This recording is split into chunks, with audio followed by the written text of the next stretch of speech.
Hello there. Thank you for watching News Echoes on World Affairs. And today we want to center on Nigeria, around Nigeria. Many of you know that the tribunal judgment has been given, and that was 2 days ago, and so many reactions all over the world. I will be giving my colleagues a chance to, first of all, give their own opinion before we go into the analysis of the judgment. My name is Shegun Johnson, and in faraway Toronto, Canada, we have Sir George. Sir George, you're welcome to the program. Good morning, Dr. Johnson, and good morning, our beautiful and wonderful viewers from around the world. In the commercial city of Lagos, of Nigeria, in Lagos, we have a Bidi Nana. Bidi, you're welcome to the program.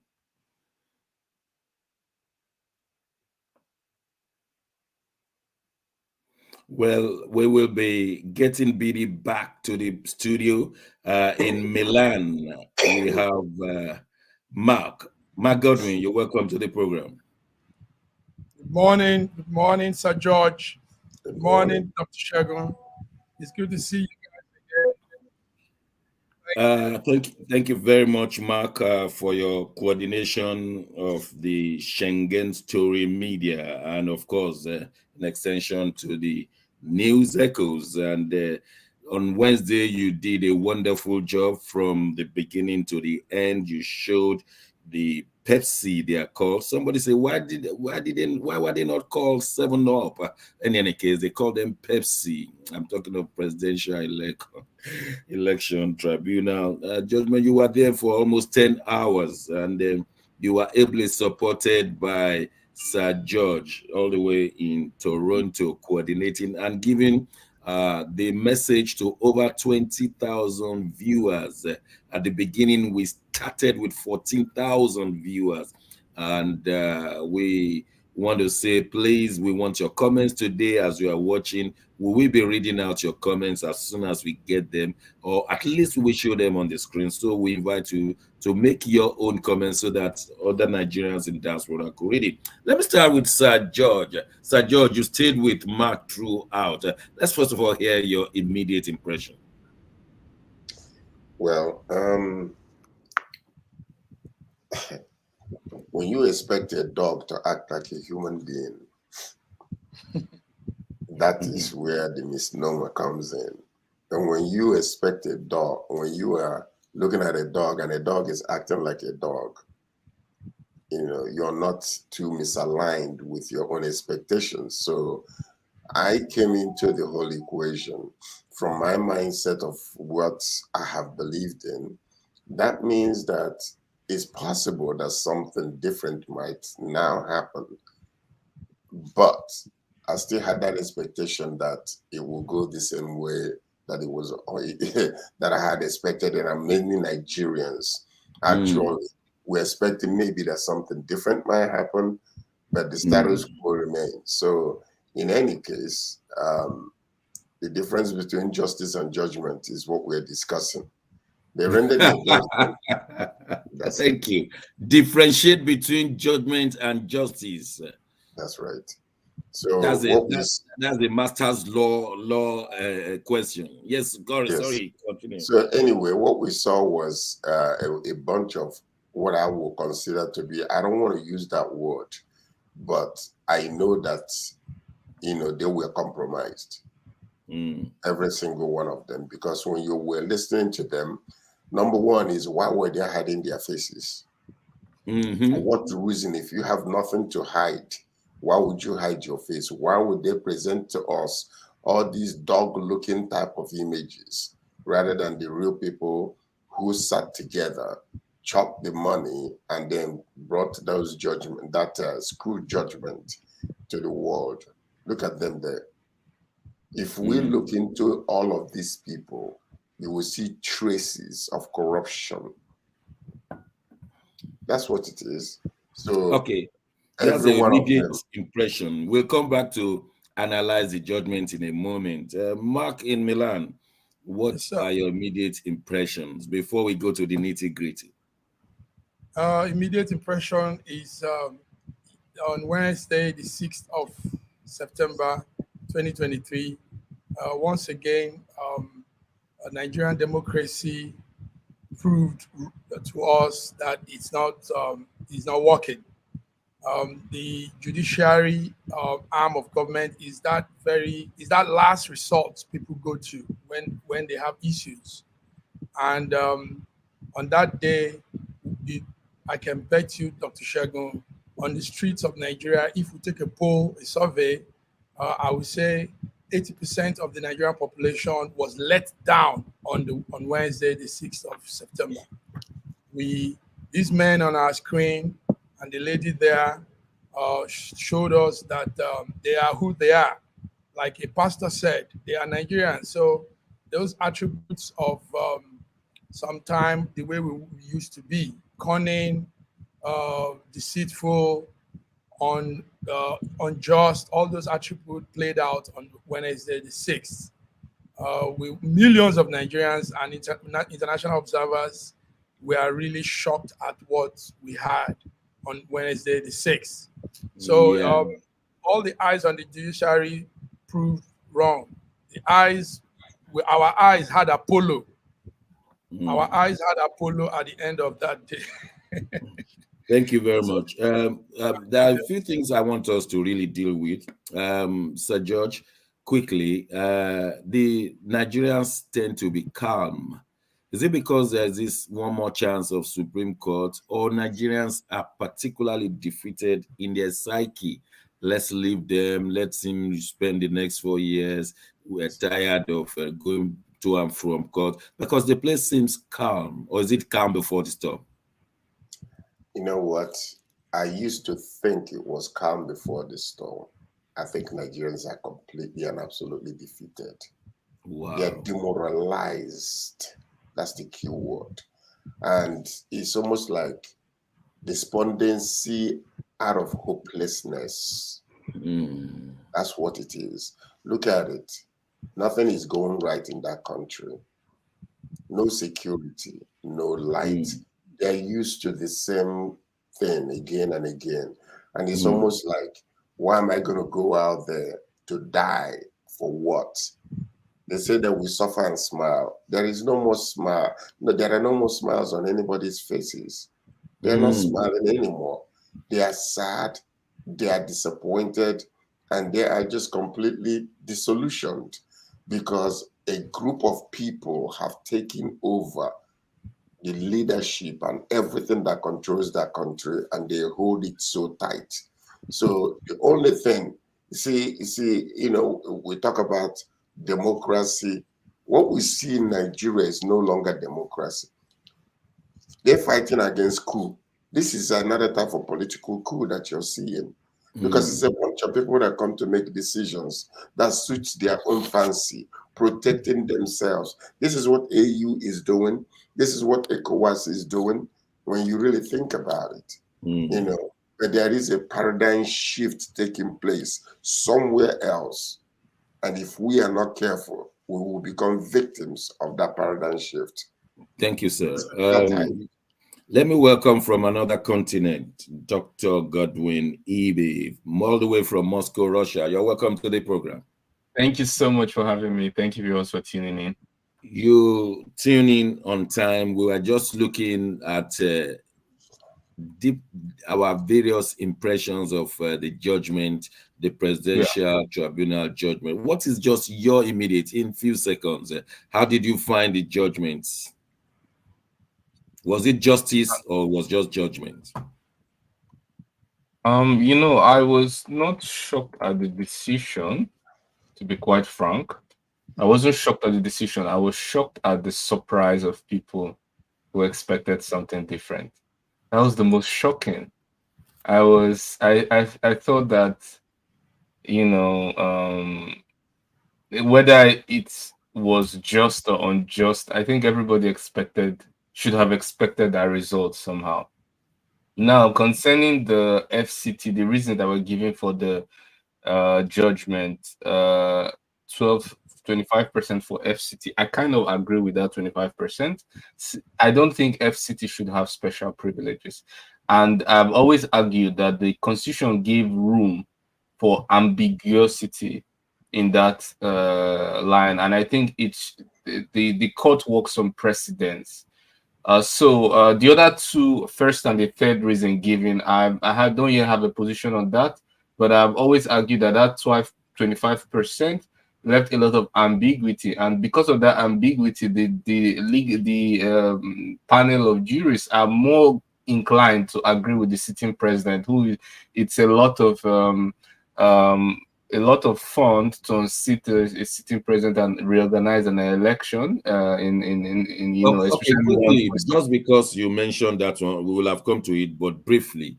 Others have argued that if it is the 37th state, then they need their own governor and their own House of Assembly, which was not provided in the Constitution. So how do we balance the two? Yes, then the constitution must be amended to create the clarity. Otherwise, there will still be. I actually believe that that's the right step forward. If it's considered a separate state, then it should have its own governor. For example, Moscow in Russia has its, or maybe mayor, that has some kind of governor privileges. For example, Moscow, the capital of Russia, has its own mayor, which is as powerful as the governor of other regions. It's not actually called the governor, it's called the mayor. By the way, today's elections, regional elections, in Moscow.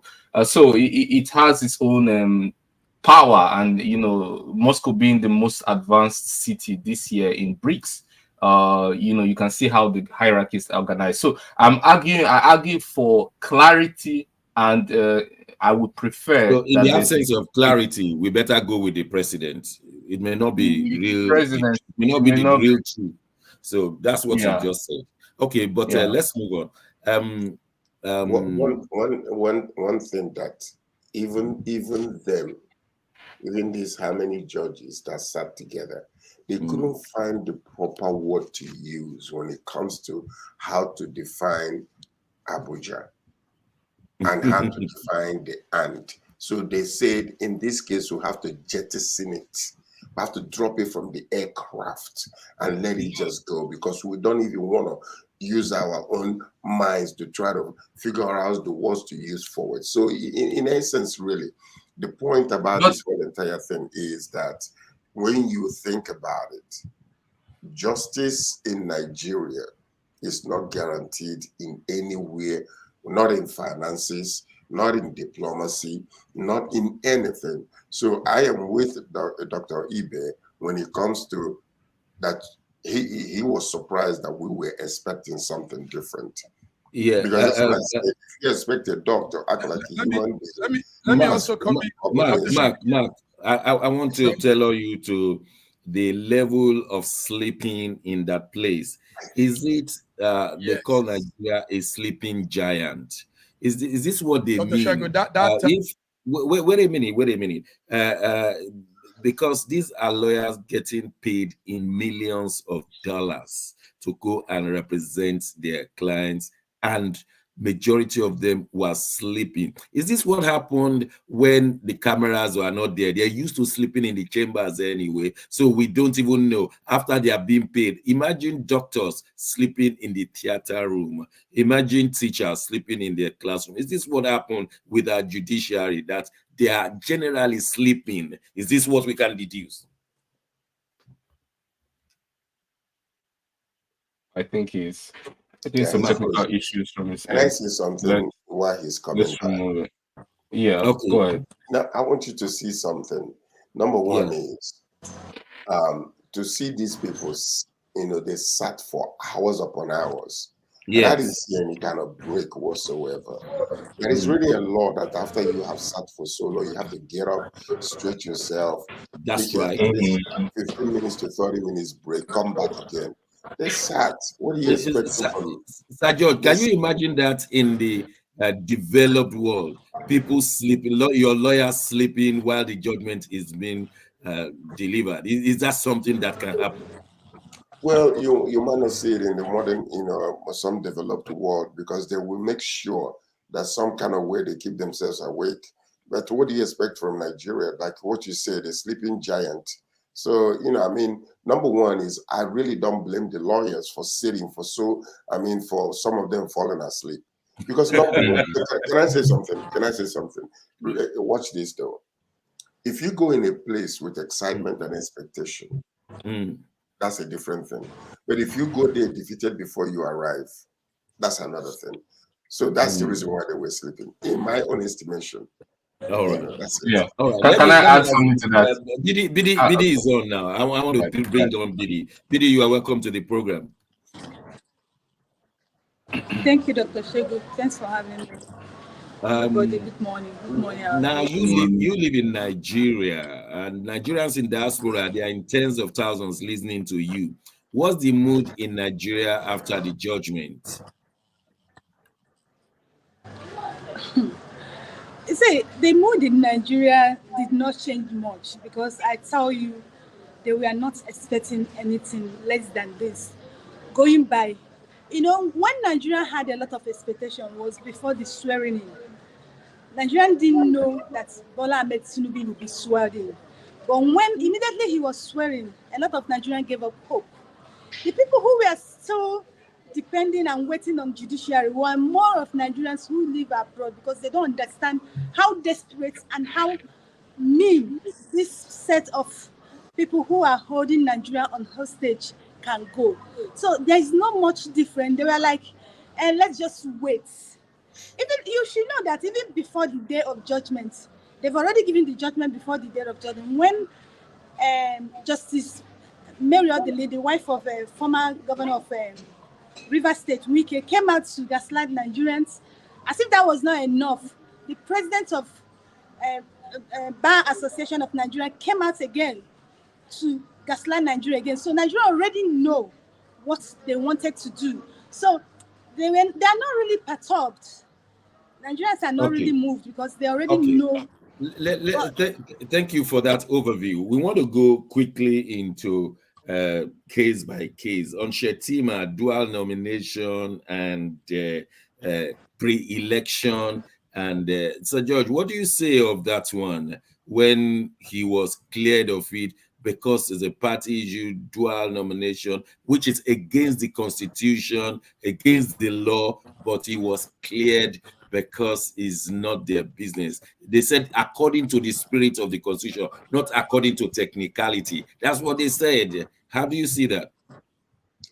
Well, there was something that I wrote on that day when they started making statements. I wrote technicality, technicality, technicality. So what it is this. They made up their mind. It's a predetermined judgment that they have already decided. How do we go about feeding it to the people? That's what we saw that day. Because everything is so clear in the minds of the people. Number one is they were already against the petitioners. They were rebuking them. It was almost like they ganged up against them, that any statement they make, they come against them. So you will see that when they sat down to judgment, they've already made up their mind that we're going to support this man. We don't want to let him go, for whatever reason that is best known to them, which I believe had something. And let me tell you something. When Tinubu left Nigeria prior to that judgment day, that's when I knew what he did prior to. He is already taking care of business. So he wanted to fly out. After all, the day he left was not the day he was supposed to leave, if you think about it. Okay. He left days before, he was supposed to be in India. So in essence, really, what we are looking at is it is time for Nigerians to hold people accountable to the offices that they're supposed to be holding. Okay, let me if we don't do that, this is how the cycle will continue. There is nothing we can do about it. Yeah, I've been asking all of us one thing or the other. Dr. Ibe, the judgment said that the IREV was not conditional, was not by force. It was just a suggestion of INEC. And they're not held bound to it, even though we have their letter exclusively saying this is a foolproof measure. And at the end of the day, they did not follow it. And the judgment said, well, they're not held bound by it. I've always maintained that I was not at the polling unit. I was not an observer to understand or see the results or to know how the result went at the polling unit. So I'm very, very careful when I make conclusions. But from what I see on social media, I saw lots of movement in a particular direction. And I understand that we interviewed so many people on our shows, even the commissioner and a commissioner. And he promised us that there was going to be this bimodal beavers and everything was going to, its requirement, and only to see that it was not used was really a disappointment. I honestly thought that, well, if it wasn't used, the election should have maybe been rescheduled or redone. But when I considered the cost, the billions that were involved in it, and I understood the state of the economy and the credit situation of the country and the very high probability of that not happening, I already could draw some reasonable conclusions that the technicalities will favor or will move in that particular direction. So I'm not surprised at that. Now, in terms of democracy, as you've mentioned, Sir George, that in everywhere there's no place where there are not people who control a particular democracy in a way, in one way or the other. Even judges have their own personal political view. They try to be neutral, they try to say, but they all newspaper editors have their own personal political views, but they try to put it aside. You're not totally unconnected to the environment or your belief system or your school of thought. So the way to balance a particular movement in a country is by the guarantors of democracy are the military. If the military are on the side of the sitting governor, forget it. There's no internal force that can unseat that president. External force, if you have no geopolitical backing, Russia is not on your side, China is not on your side, US is not on your side, then forget it. Externally, you have no basis. The power of the people is sweet words, but it's based on those internal force or external force. Thank you, sir. Bidi, on certificate forgery and drug forfeiture of money, they nullify them, that you don't bring that in, when actually the constitution is very clear that if you have ever forged certificate, or you have reason to believe you have forged your certificate, or you have forfeited money for drug issues, you should not contest election. They said that is pre-election, is not their business. Then Dr. Shegu, he said what happened on Wednesday has actually showed a lot of Nigerians that the Nigerian constitution has already been rewritten, but we don't know, because most of the thing, like we thought about this forgery, that it should be before the election, even the double nomination. See, there's no grammar we can speak here that will change it. It is obvious, like Sir George said, this was premeditated. They already done everything, so they will always have words to justify their action. That is why they are telling you this. Okay, let me ask you a question. Sorry to cut in. So if I'm employed as a professor of medicine in a hospital, and they discover that it's all a lie after 3 years, does it mean, oh, that was 3 years ago, so nobody should now send me packing? Is that what they're saying? But obvious, that was what they have established in Nigeria. That is what we will start having. If you check the social media, the eve of that day, or on Thursday, a lot of people brought out this Mesoma girl picture and was like apologizing to her. People who actually bashed her, called her names. They were like, "Oh, we are sorry. We didn't know that forgery and lies is part of Nigerian constitution." That they are now sorry for calling her out, for bashing her. Do you understand? So, like Sir George said, it's so unfortunately that they say that the judiciary is the hope of common man. But it's obviously that Nigerian judiciary now has a price. If you can afford their price, then you don't have a No, problem. no, maybe Maybe we should say it like judiciary was the hope of common man, no longer in the present. But let me just give you an irony here. I was reading news about Osun State, and the Osun State governor, you remember the dancing governor, just sacked the rector of Osun State Polytechnic based on forged certificate. And that's the state that he has no right to sack that man. He has no right. By the and that's the standard state of where our Nigerian Tinubu comes from. That's of Tinubu course. state. And except that man doesn't know his rights, they should go to the streets and protest. They have to respect that man. He has no rights. Because what the Nigerian judiciary has done now, they have just legalized forgery, lies, and double nomination. I shouldn't have studied at middle of the night. Sir George, the next question comes to you, Sir George. The EU report was thrown out. They never saw it as important. The EU said everything was rigged. Is not, at least in the days of Yar'Adua claimed to say that my ascendancy was faulty. But here, it's like everything is prim and proper, including the EU report. These people had, they were honest to a great extent. This is the impetus that I'm talking about. The impetus of this, how many judges to come out and have the effrontery to, mouth off garbage out of their mouths. I have no regards for this type of people, honestly speaking. My own estimation, when we're looking at it, people that supported Tinubu, they are happy. They felt that justice was done.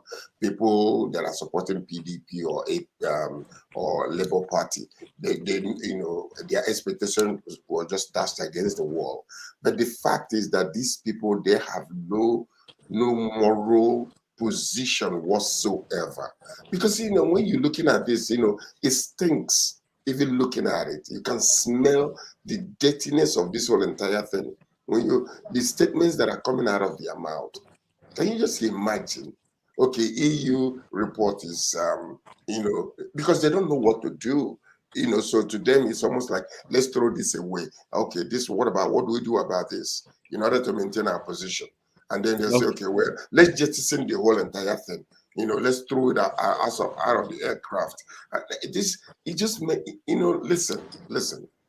This is the reason why you see the calmness in Nigeria. They're tired of being tired.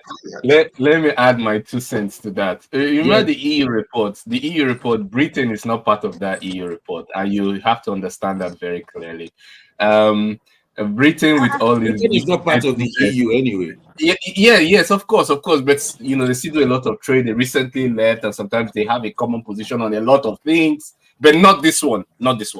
The Britain said that the Nigerian government, should be proud of the presidential election, despite saying, and they said they noted the position of the opposition, but they encouraged the government to look into it.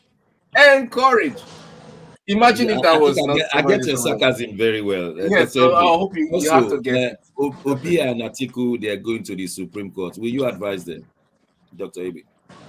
No, I wouldn't advise them, honestly. But if they want to, I wouldn't advise them, honestly, because the stakes are clear. The stakes are very clear. What? I said, if Tinubu was allowed to be sworn in, it's over. It's over. Massive Mark, will you be monitoring the Supreme Court judgment in 60 days' time? We will, they have 60 days. We are not relenting, Dr. Shegun. Yes, it looks so discouraging. Yes, with a lot of, what happened on 6th of September is a sham, is a shame. Some people don't even see it like so, Dr. Shegun. But we are not giving up.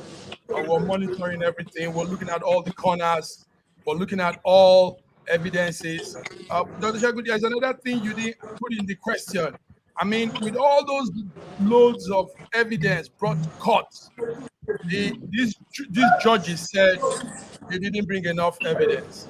Can you beat that, Dr. Shegun?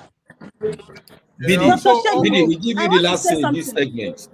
Just in 30 seconds.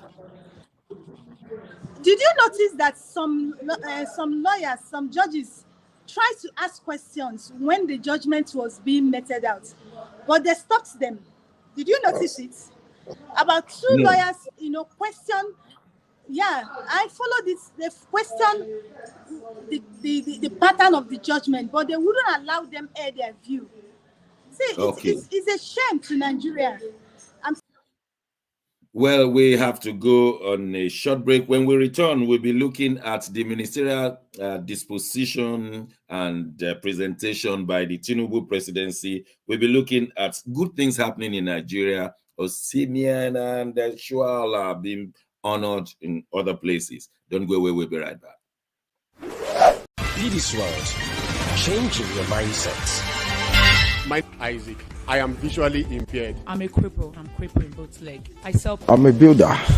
If you people can able to get me a laptop or smart. Be this world, changing your mindset. My Isaac. I am visually impaired. I'm a cripple. I'm crippled in both legs. I'm a builder. If you people can able to get me a laptop or smart big phone to be cover project. Baba Aduko from Nigerian of the Blind in Lagos State. All I just need now is a smartphone. I don't mind any type. Just for me to be selling my products and facilitate my job. With a smartphone with me, I can do my free traveling on the line and I don't need to beg anybody for money again.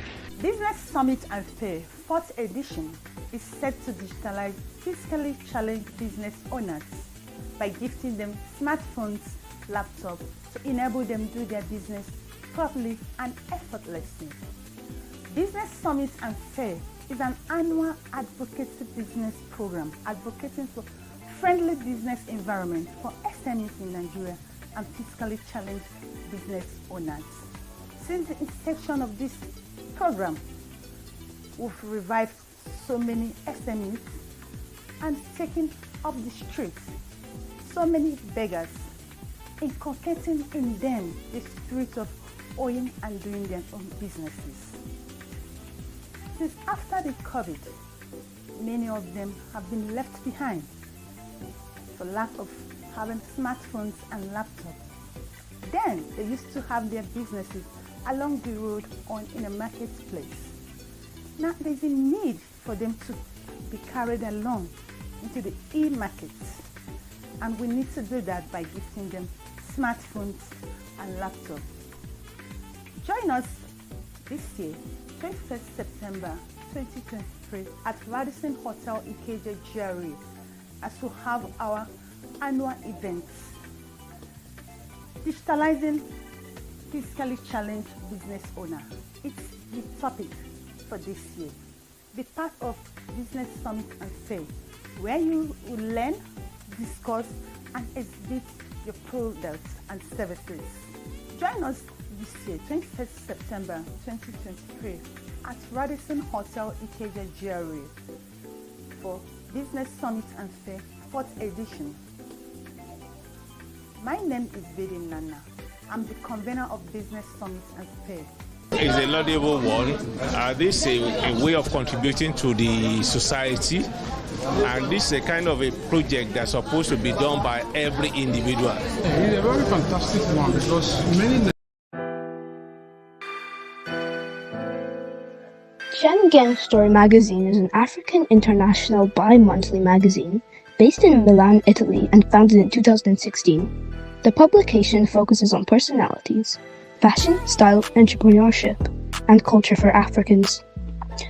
Though articles on food, movies, fitness, music, travel, sports, technology, and books are also featured. Our lives full of best stories. A lot can happen in a month. Expand your mind, change your world. Get Schengen Story magazine's full editions. Celebrating Africans make an impact. Read better, the inside story. Your fashion magazine for a better lifestyle, inspiring stories for you. Your monthly dose of entertainment, a better mind keeping you updated. Hashtag Schengen Story Magazine. Get Schengen Story Magazine full editions. Thanks for watching. We'll continue with this special program of today. 5 ministers were only given to the southeastern region of Nigeria. And the Igbo head group, Ohanaeze, has said this is unfair and unjust. Let me start with Sir George. Every state is entitled to a minister, a ministerial position, and that's exactly what Tinubu has done. In other cases, he has given them more than 5 ministerial positions, totaling instead of 37 ministers, we now have something like 48. So he has not favored the southeastern states anyway. How do you copy that, sir? Well, it's not surprising to me that he's doing such. I mean, look at the way he came into office and look at the way he's being sustained by the judicial, by the 5 judges. So what do you expect from him to do? And besides, anyway, a house divided against itself cannot stand. So regardless, who is going to judge him by such actions? Is it the governors? Are they going to make noise? Even the Ohanaeze themselves. So what we're seeing is just basically, a perfect example is this overgrown baby from the River State, flashing guns all over the place and went to Abuja, in the absence of our president to secure the place. But one individual during the election just rose up and said, our offices, our businesses are being burnt down. You people are not helping us out.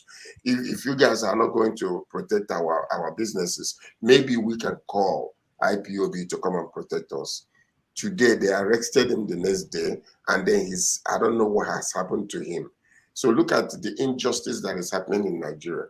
So, if you look at the way Igbos are looking at this whole entire thing, they're disenfranchised. They don't really matter. You just give them crumbs, and they ought to be satisfied with it. And that's the way I see it, whether we like it or not. But the point is, there is no one that matters that can actually speak and be recognized. Ohanaeze, I don't know.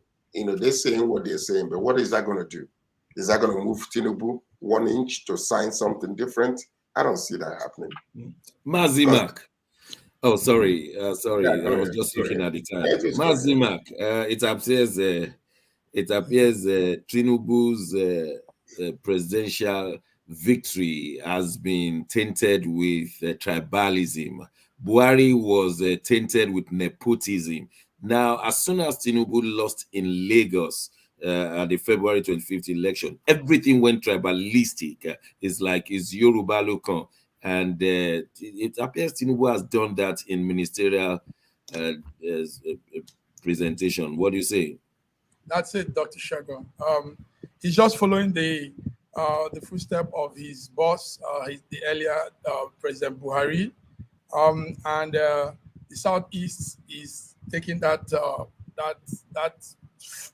whip. It's like flogging a group of people, a nation. So we saw the ministerial list, and we've seen what is going on. Sir George said it better. It's sad.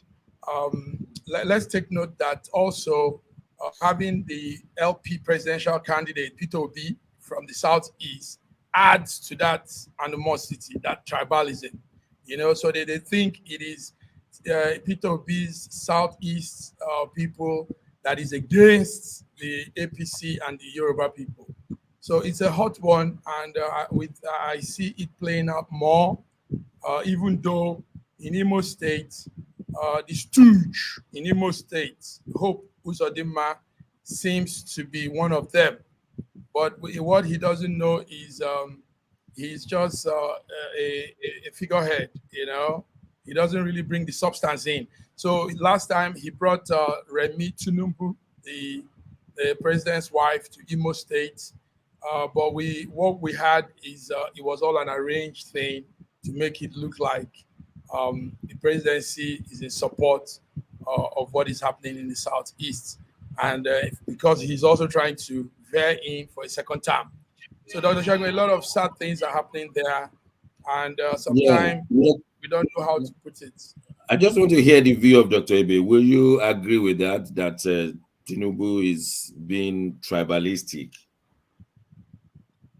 I would say that he should consider increasing or taking into account this inclusion, representing the geopolitical state of the nation for peace, progress.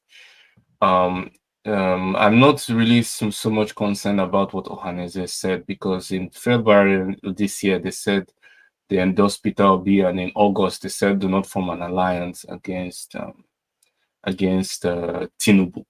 So it's difficult to understand if they have a single voice or if they are just a political party.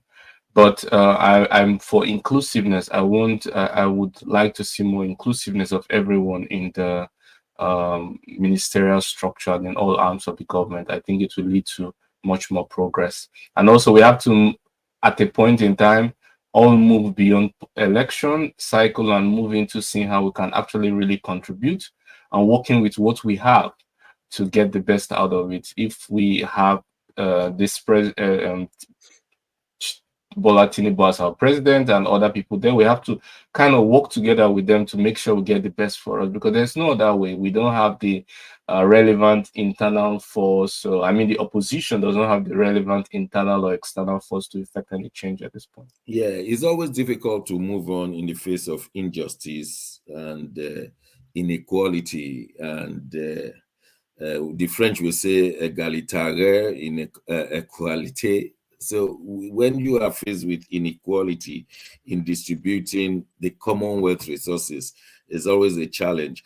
But, well, like you said, this program we will move on, and we are told that the university students in Nigeria, they are up in arms against the government, that the school fees have been shifted from 25,000 naira to 200,000 naira.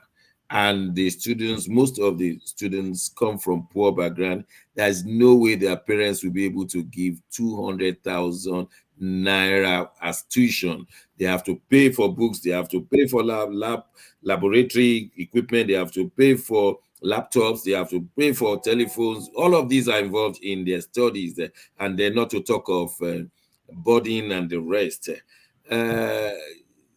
Let me start from you, Massive Mark, since you are here. Oh, Dr. Shagun, we saw the protest. Protest has actually been going on from different universities. Unilag had theirs on Wednesday. UNN is having his now. That's the University of Nsukka. Also, some universities in the south are about to go on the street. So I think if BD were here, she would have given us a current real-time information. But what we know is, like you said, from 25,000 naira to now 200.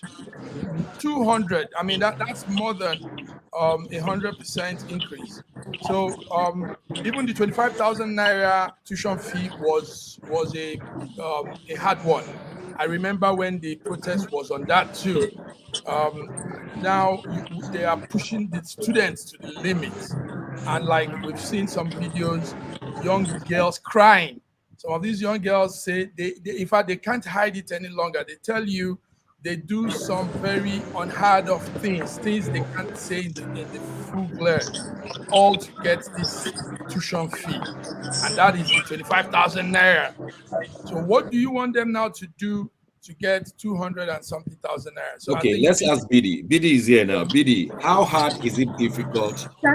How difficult is it for parents to pay 200,000 for their wards in the Nigerian university? How difficult is it? So, Dr. Shegu, it's not difficult. It's simple. The children will stop school. There's nothing difficult about it. Because somebody that is paying to 25,000 naira as a fee and now you're telling the person to come and pay 250,000. It's a simple thing. You just don't want the people to go to school. And now, in this society, we have been complaining the devices of the youth, the young ones, prostitution, criminal. Do you understand? And now you're taking people who are already in school out of school. What you're making them is that you don't want them to go to school. It is obvious. And now look at the scenario about this. These children, they took to the streets to protest the hike in their tuition fee. And what did the state government do? They sent policemen to stop them. They don't want them to complain. They don't want them to stop. Is that the kind of government we want to run in Africa, in Nigeria? It's obvious they don't want people to go to school again. Now, remember the President Ballon Tinubu student loan. You remember what is going on with that student loan? That student loan says that student loan. And now you have increased. And you know what they are doing now? You know, Lagos State is always a testing ground. Once they pass this in Lagos State, they will extend this to other states. It's simple. Our government do not want us to go to school. And the 250,000 naira is just tuition. There is still, you have to get lodging and boarding and uniform, clothes. Departmental fuel, so many things you need to pay. Do you understand? Sorry, can I say something about your last topic? Because my network was having problem. Can I say something? Okay, quickly. We talked about the Southeast and 5 ministerial positions. Southeast. Yes. See, you know, when we come out to speak English, I wonder the kind of grammar we want to speak.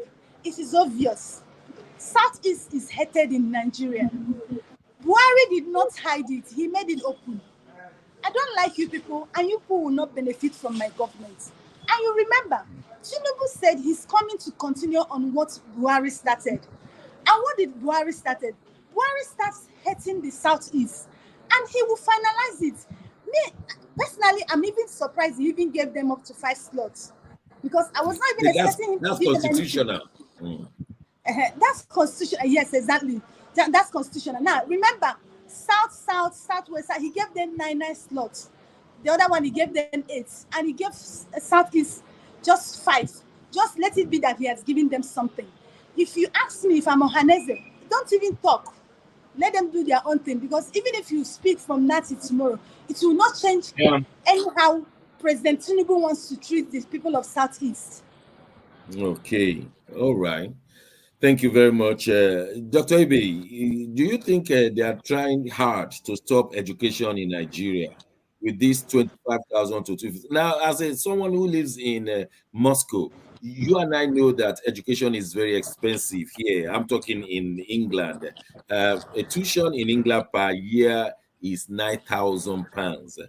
250,000 is like 250 pounds. 250,000 naira is like 250 pounds. And we know that we cannot run education with 250 pounds here. In England, it's 9,000 pounds. But of course, there are different countries, different costs and things. But how do you copy from Moscow? If I compare it, some people will say, why are you comparing? Are we the same? We are this and that. But I think I just want to say a few things. Not that I'm trying to look down on us. I just want us to be able to look up to some good things and maybe copy 1 or 2 things. In Russia, citizens of Russia, you don't even need to be a citizen. You just need to be a resident. Just be a permanent resident. Education is free. Secondary school education. Health is free. There are people who university, not for everybody. For the intelligent ones, is free. But there are exams.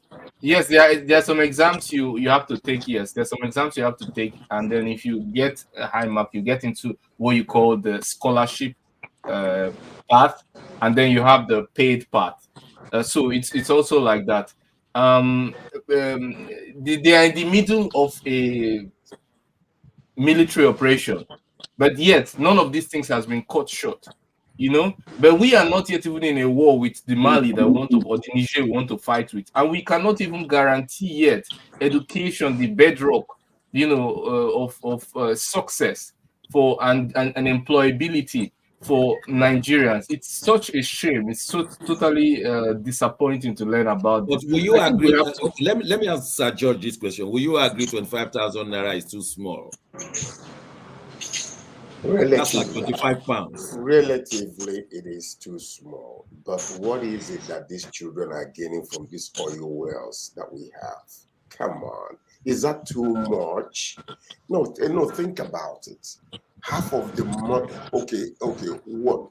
Let me just say 80% of the oil that we sell in the international world, 80% is going into private pockets.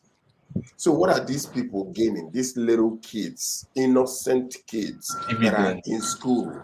Okay, you stop oil subsidy. Can't you just take at least 40% of that oil subsidy and subsidize the education?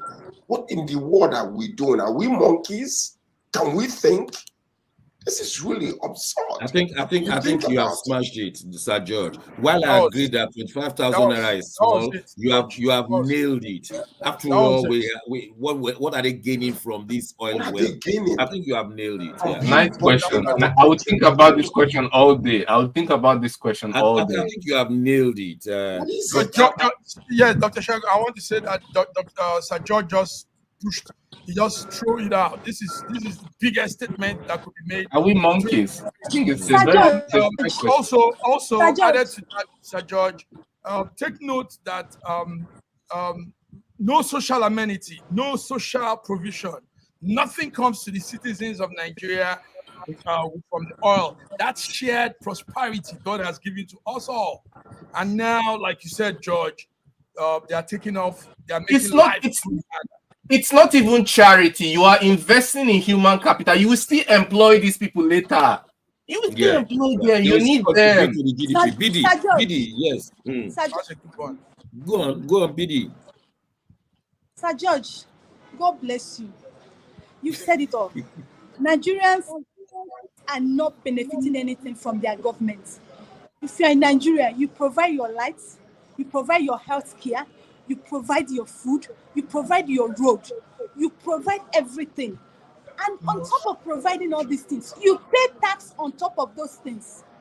I'm telling you, they've removed the subsidy and they're increasing everything.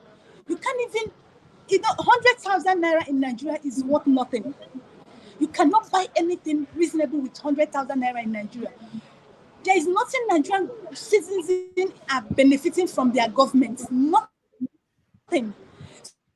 So nobody should even come here and compare international education, what they are paying, with what Nigerians are paying. Because in international, there are some certain things their government provide for them.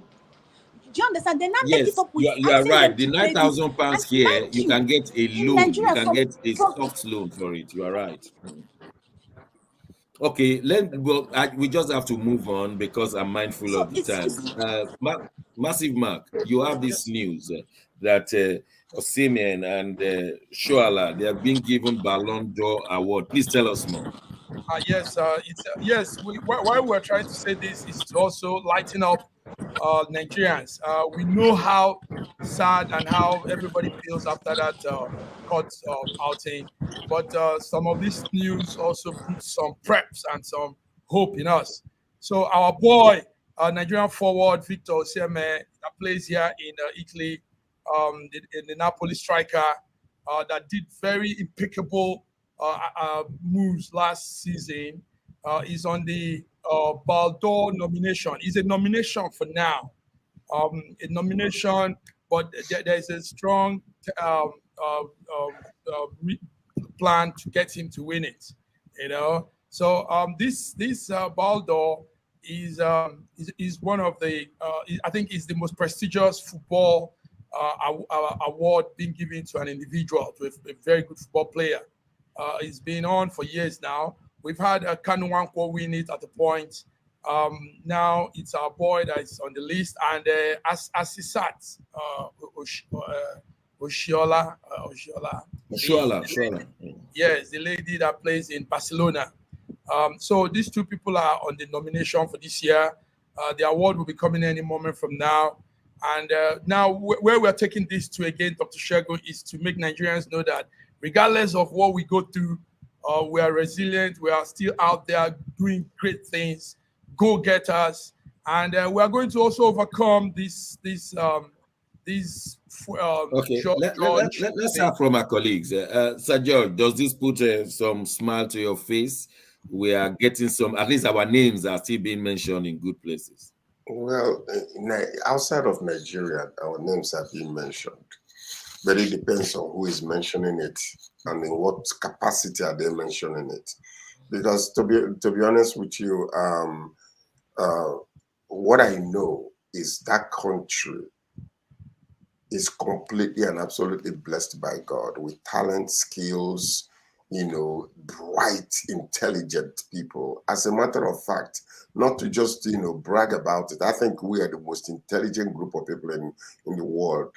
That if we can harness our differences and harness our, the diversity of that beautiful place, it will explode. I will be people that are being clamored after.